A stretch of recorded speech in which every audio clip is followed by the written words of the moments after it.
Hi, I'm Guy, and I was wondering, why is Wednesday called Hump Day? I've been doing all those special days in November, and there's stuff about that in the Route 6 Tourist Association website.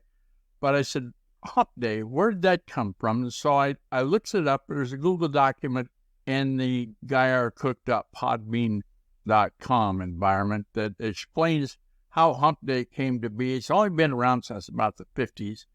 It's now spread to other English-speaking countries like Canada and Australia. Interesting thing, I analyzed the headlines, and if I use the word Hump Day as two separate words, it doesn't score as high as Hump Day all in one word.